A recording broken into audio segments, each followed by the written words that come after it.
February 1956. In the heart of New York, Operation Big City was underway.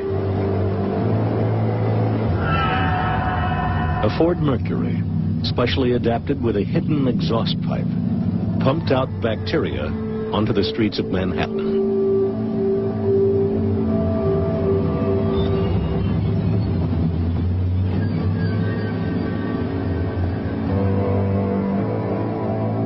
Undercover agents entered the city's subway system, their cases equipped with tiny motors, which covertly dispersed the bacteria Bacillus globuli.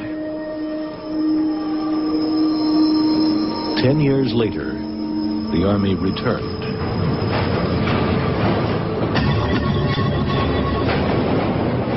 Light bulbs filled with bacteria were dropped in front of trains and down ventilation shafts to test how far the bacteria would spread through the subway system.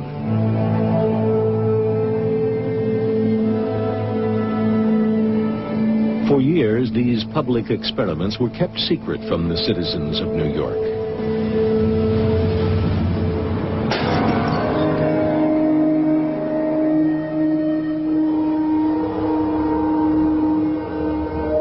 The Army faithfully filmed its own experiments.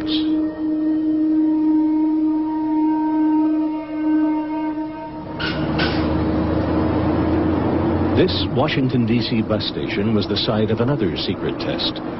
30 similar trials were conducted at public locations all across America. One of the earliest experiments had fatal consequences. In 1951, the Army sprayed the bacteria Serratia marcescens over San Francisco. 11 hospital patients developed a mysterious infection, and within days, Edward Nevin died from an illness caused by the same bacteria.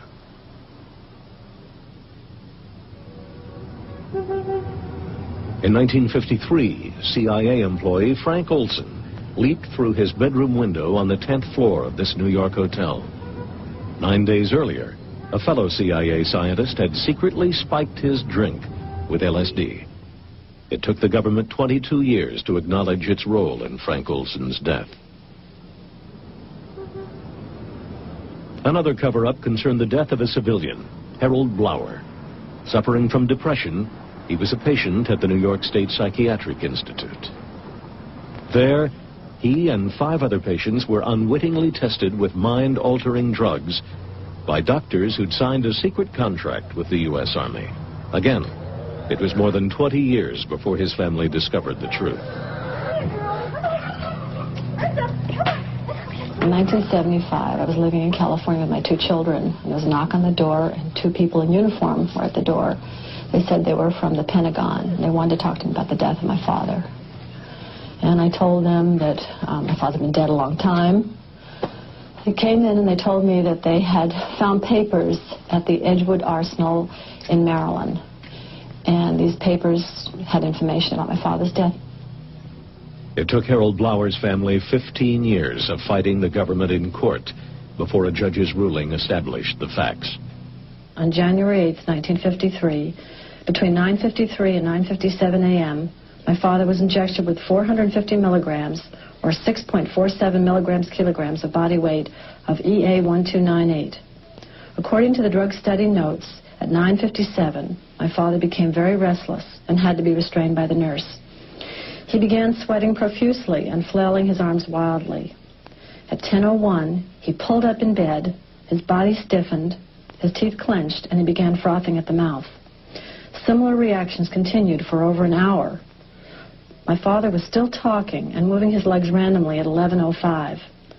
Finally, at about 1.5 hours after the injection had begun, my father lapsed into a coma. He was pronounced dead at 12:15 p.m.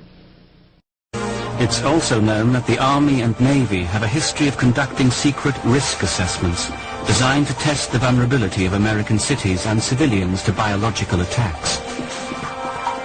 Since the 1950s, whole cities have been bombarded with live bacteria, supposedly harmless, but causing illness and death for some Americans who are immunocompromised or who have respiratory ailments. And these kinds of things just need to be stopped, and there has to be some accountability.